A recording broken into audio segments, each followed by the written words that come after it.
The individual responsible for this account shall remain rankless and nameless, is simply referred to as the narrator.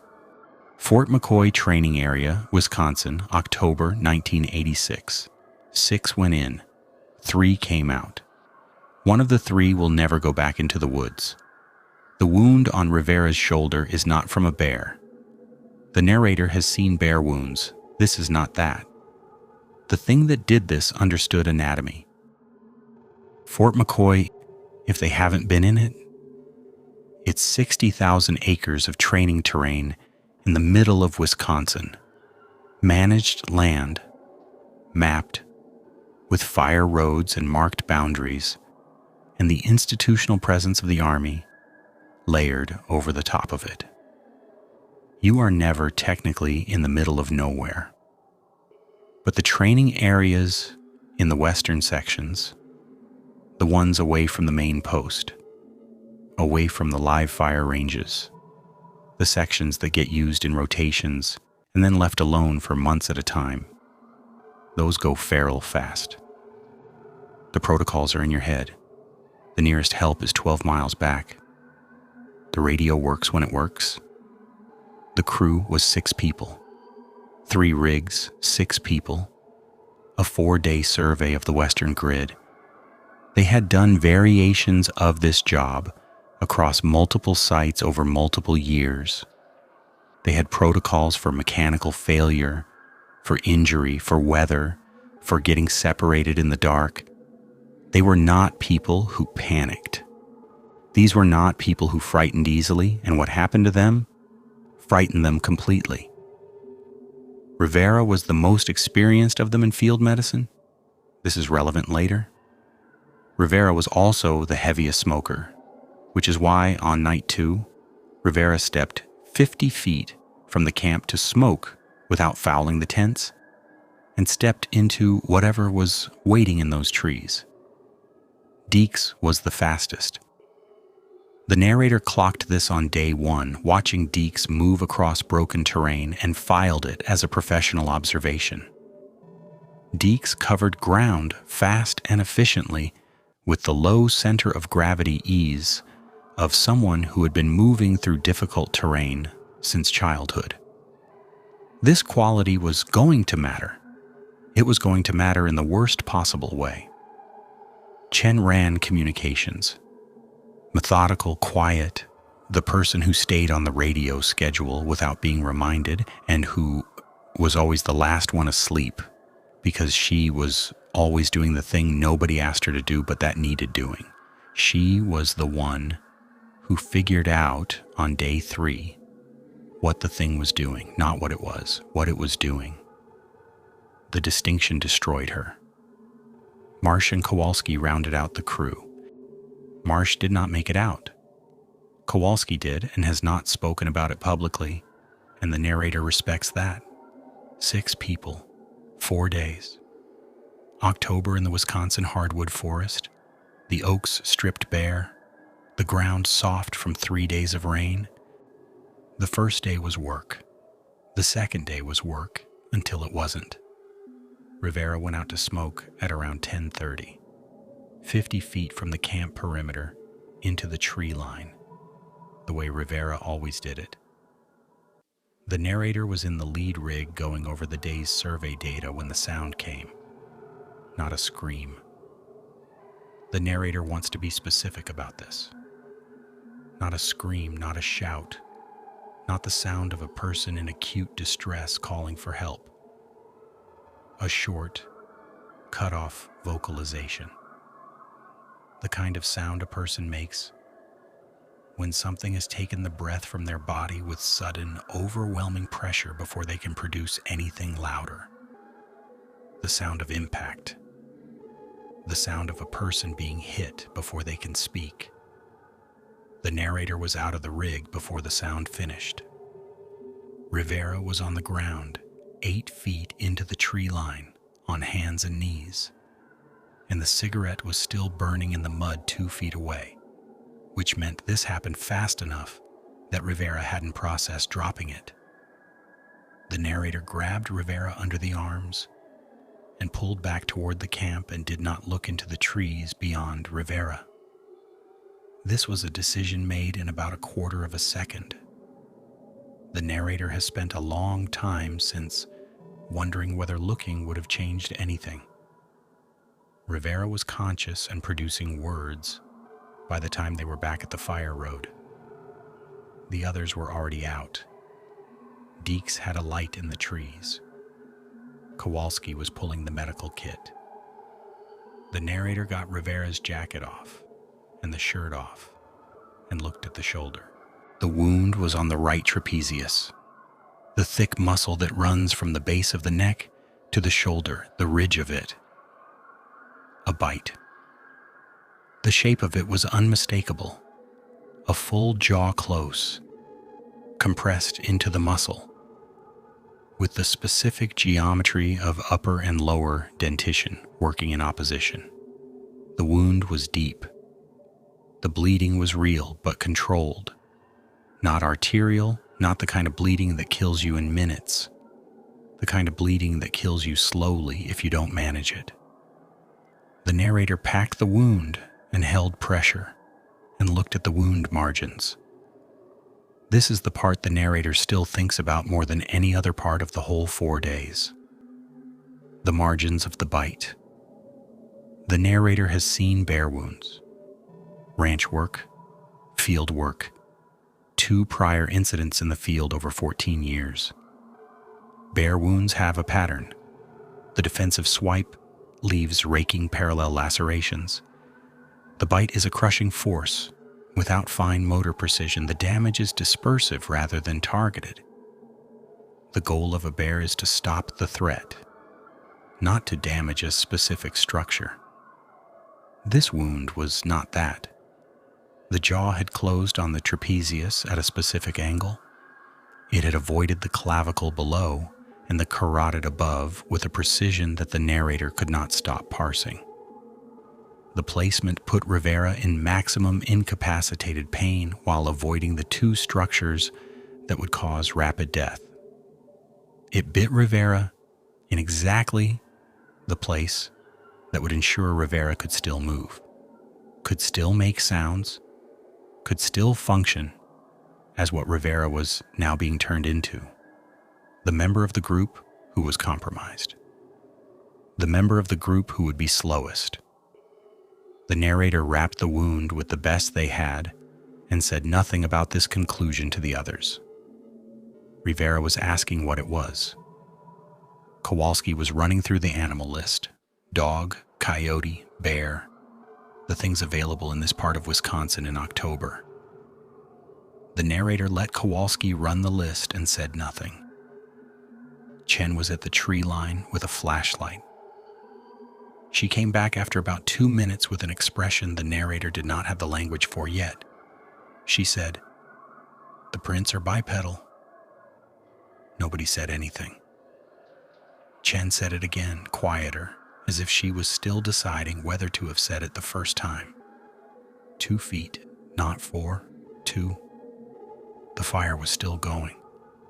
The tents were still standing. The rigging was still in order. The whole camp was exactly as it had been 40 minutes ago, and something had stepped out of the Wisconsin woods on 2 legs and bit Rivera in a specific place on the body with a specific surgical intent. And now it was back in the trees, and a compromised crew member, and no radio signal, and 12 miles of mud back to the main post. They stayed the night. Rivera slept or seemed to. The others did not. Rivera's shoulder was seeping by morning but holding. The narrator changed the dressing in the first light, cutting away the soaked fabric and replacing it with the cleaner material from the kit bottom. Rivera hissed through the process but stayed still, which was control. The shoulder had stiffened badly overnight. The range of motion was gone. Rivera could walk, could carry, could do most of what was needed, but slowly, with the forward-leaning, jaw-set gait of someone managing significant pain, with the discipline of a person who has decided to manage it and not to discuss it. The narrator studied the wound margins during the dressing change. In the night, they had begun to redden at the edges. The narrator did not say anything about this. They moved at Rivera's pace, which was slower than the day before by perhaps 15%. Enough to be noticeable, not enough to be decisive. Yet, they were trying to complete the grid survey and get back to the fire road before dark, which meant covering 4 miles of terrain in 6 hours. Manageable, even at Rivera's pace. They found the elk at the base of the ridge at mid-morning.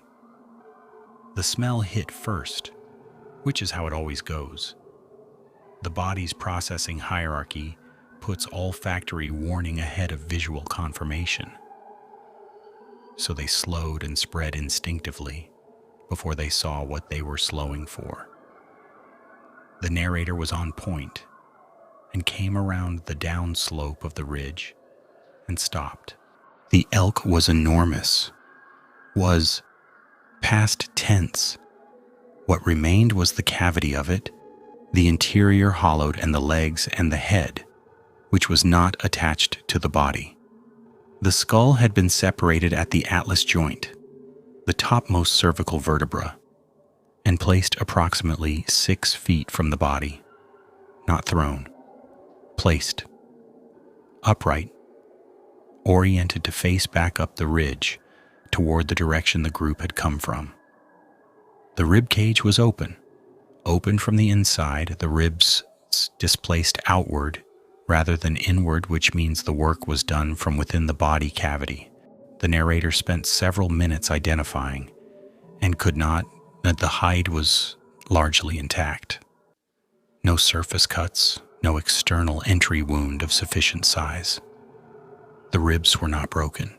They were displaced, pushed out from their natural position at the cost of vertebral joints, with a force that required either extreme mechanical leverage or a grip and pull that the narrator could not assign to anything in the available biological catalog. The radius of the scene was 12 feet.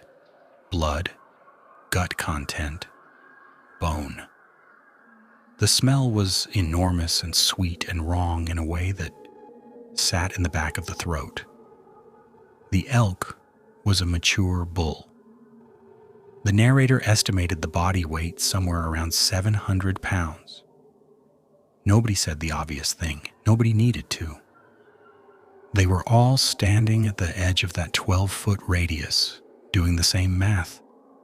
Something had done this to 700 pounds of bull elk, had gone inside it from the inside out, had separated the head at the joint and placed it facing uphill, and had done this within the last 12 hours. They were standing in that 12-hour window. Whatever did this was somewhere in the same forest. Chen looked at Rivera.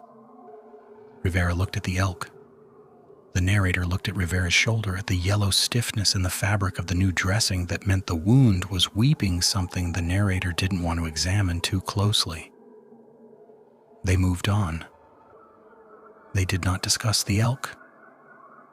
By mid-afternoon, Rivera's temperature was visible.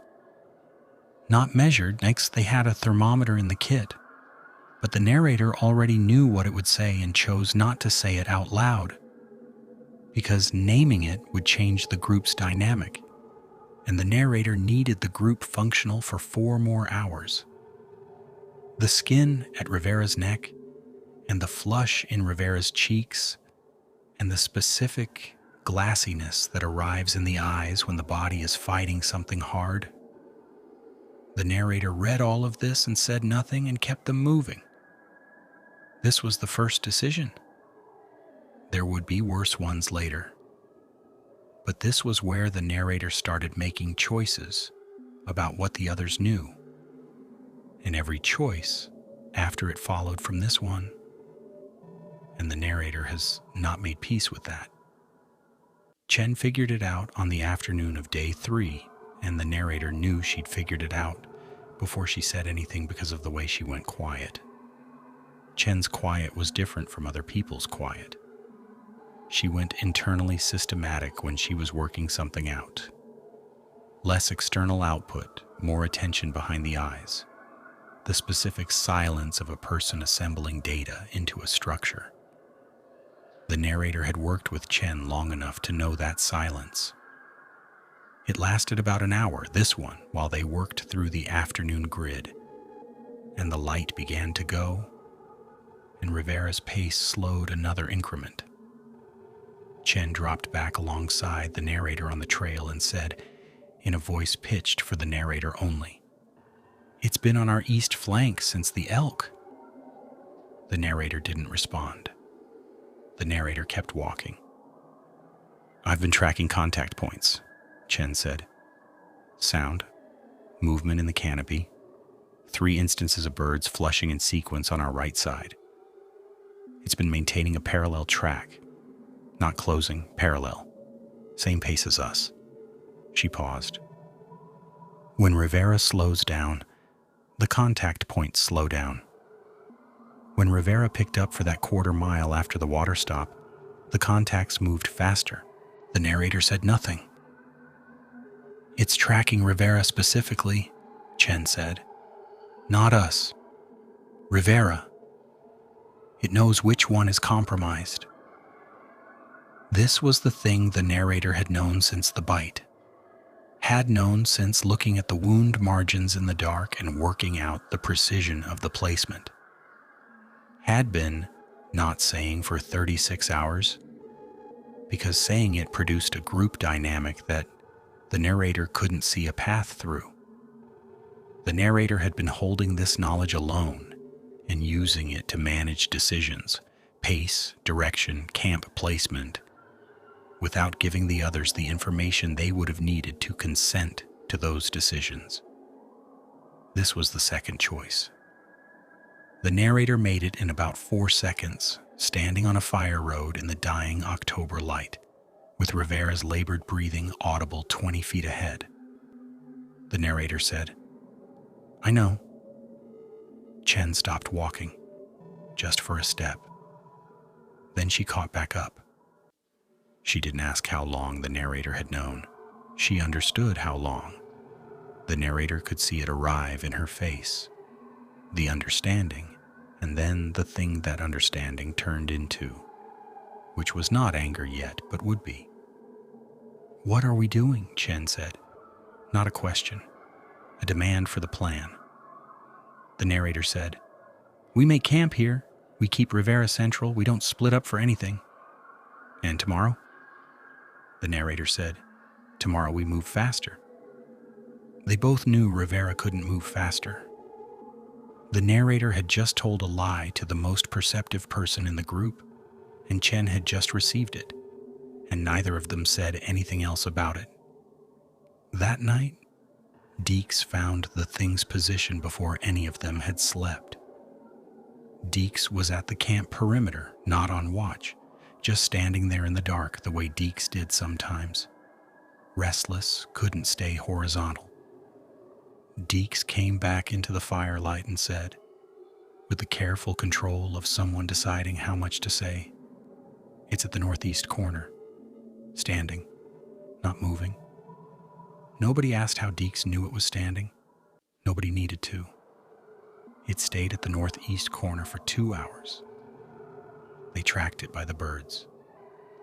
When birds flush in the dark, something disturbed them, and the disturbance stayed in the same compass position for 2 hours, while 6 humans sat around a fire and ate and talked about logistics in the specific, ordinary way of people who are trying very hard to talk about logistics.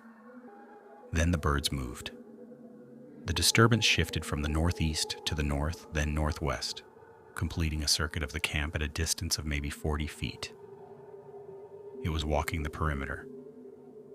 It was doing this slowly and deliberately, and the 6 of them sat inside the circle of disturbance and felt it rotate around them. It completed 1 full circuit and stopped. Stopped in the northeast again, exactly where it had started. It wanted them to know it had counted. It wanted them to know it had all the information it needed. Rivera was asleep by then. The narrator sat up, watching the northeast corner until 3 in the morning. When the birds returned to normal and the narrator's hands were shaking and the narrator didn't sleep after that. The narrator changed Rivera's dressing before first light, alone before the others were up. The wound was bad. The red margin that had been 2 inches on day 3 was 4 inches now. The edge of it irregular and warm to the touch in a way that meant the infection had moved past the surface tissue. There was discharge at the wound margins, thin, yellow-green, the smell of it sharp and wrong. Rivera's temperature, which the narrator finally measured, was 103.4. Rivera was talking and oriented, but there was a lag in the responses, a slight softness around the cognition that the narrator recognized as early sepsis, or the threshold of it.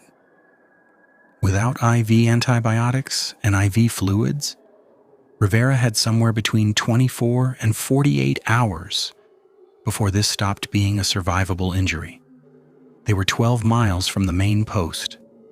At Rivera's current pace, 12 miles was 8 hours.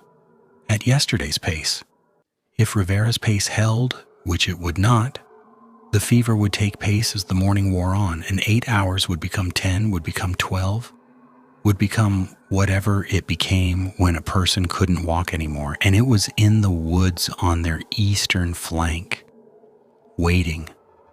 The narrator sat back on their heels and looked at the wound and worked through the logic that was available. It tracked Rivera specifically. Rivera was compromised and slowing, and the rate of slowing was increasing.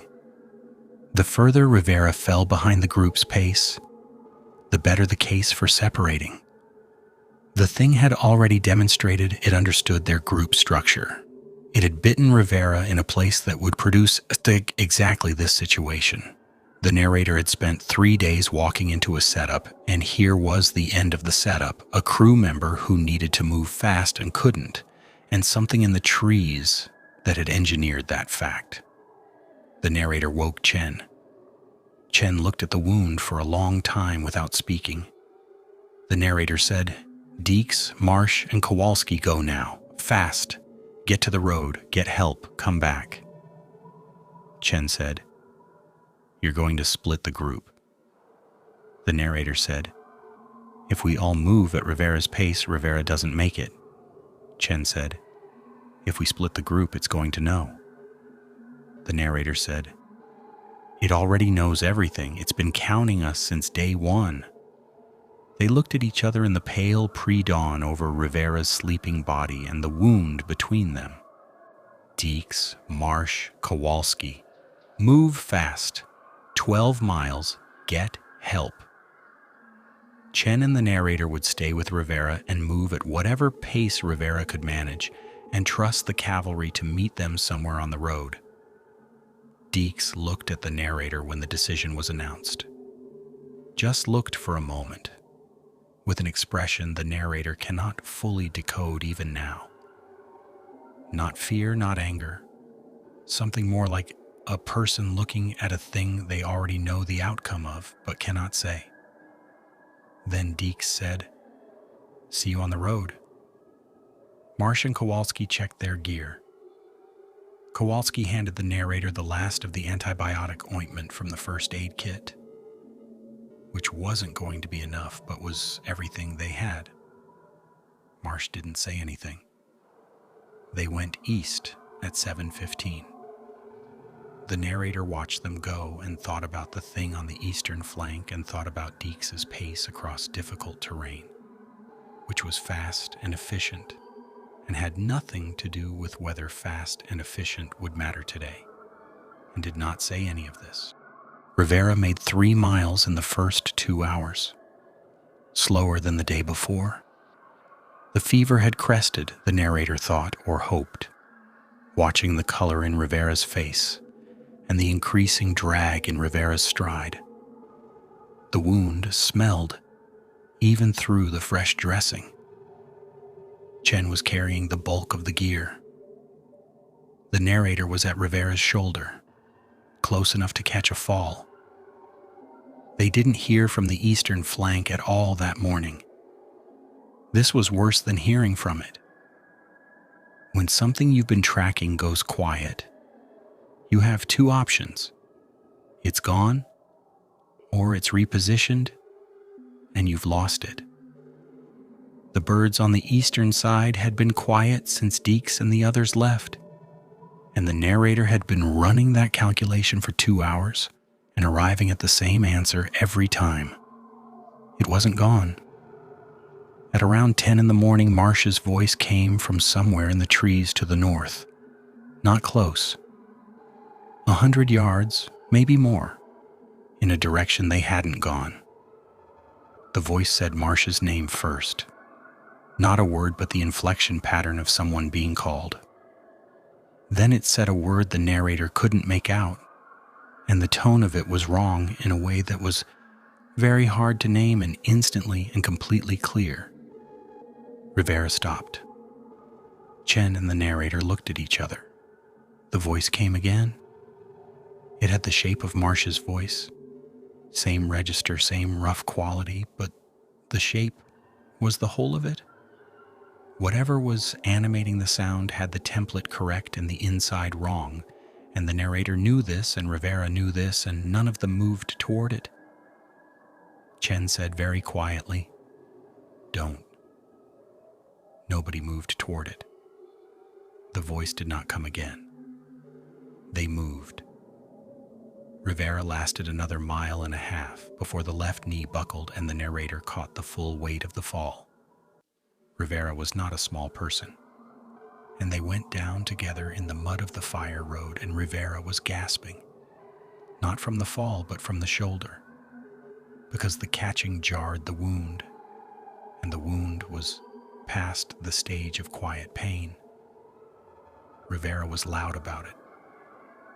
The narrator needed Rivera to not be loud about it and said so, and Rivera heard and complied. But the noise had been made, and the fire road was open on both sides, and the trees were close, and the birds on the eastern side had gone quiet again. They got Rivera upright and moving. 3 of them. One objective. The objective was the road. It came at dusk. The narrator will not do the thing that bad accounts of these encounters do, which is describe the thing in specific detail, as if watching it from outside, as if the narrator had the cognitive bandwidth in that moment to process and catalog what they were seeing. The narrator did not have that. What the narrator had was this: a presence at the left edge of the fire road, between the tree line and their position, that was upright and very large and moving on 2 legs with a gait that was not human. The height of it. The narrator caught the height of it in the peripheral field, and the brain did what brains do, which is try to fit the height to a known template, and there was no known template, and the failure of that fitting was its own specific terror. The smell was hot and animal, the specific smell of a large predator at close range, a musk and a meat smell that activated something old and involuntary in the narrator's brainstem. It was not looking at Chen, it was not looking at the narrator, it was looking at Rivera. Rivera was between the narrator and Chen, upright and moving, and what the narrator saw in Rivera's face, when Rivera saw it looking, was the complete and absolute cessation of manageable fear and the arrival of something older. Rivera's body understood what it was looking at before Rivera's mind did, and the body tried to respond, and the body couldn't, because the shoulder was seized, and the fever was raging, and the legs had been carrying 170 pounds of sick person across mud for 6 hours. Rivera went down. Chen grabbed Rivera's left arm. The narrator grabbed the right shoulder, the wound, and Rivera screamed. And the narrator adjusted and got under the arm, and they were moving, all three of them moving. And behind them, the sound of something large and fast, and not frightened. The narrator does not know exactly what happened in the next 4 minutes, because the narrator's brain was running on a loop of move and direction with very little room for secondary input. The fire road, the sound behind them, Rivera between them, the sound of their boots in the mud. Then the sound behind them changed. The narrator heard Chen make a sound that was not language and felt the loss of Chen's support on Rivera's left side, and Rivera's weight shifted completely onto the narrator. And the narrator went to one knee and heard something that the narrator will not describe in detail, because the detail is not something the narrator is willing to put into language. Rivera was on the ground. The narrator was on one knee. The fire road was ahead. The sound behind the narrator had stopped. Deeks found the narrator at the roadhead at dawn. Deeks and Kowalski had made the post in 4 hours. Deeks' pace, Deeks' terrain reading. The two of them moving through the October dark at a speed that the narrator could not have matched on a good day. They had gotten a truck and a radio and driven back in. Marsh was not with them. The narrator asked about Marsh on the road. Deeks said nothing for a moment, then Deeks said, "Marsh went back." The narrator said, "Went back where?" Deeks said, "The voice, in the trees north of the trail. Marsh heard it and went toward it before we could stop it." Deeks paused. "We went in about 30 yards and called for 10 minutes. There was nothing. We kept moving." Deeks' jaw was set in the specific way of someone who has made a decision they are not going to revisit. "We kept moving." Kowalski was looking at the tree line. Kowalski had not looked at anything else since they arrived. They went back in at first light, 4 of them now, counting the 2 Army personnel from the post who had come with the truck, who did not know what they were walking into and who the narrator did not know how to explain it to. They found Chen's pack 60 yards from the fire road. They found the ground where the pack had come to rest and the marks in the mud around it. They found 1 boot, right foot, size 11, in the middle of the fire road, laces double knotted, placed upright and oriented outward as if facing the direction of travel. They did not find Rivera. They did not find Marsh. They did not find Chen. The Army personnel wanted to run a search grid.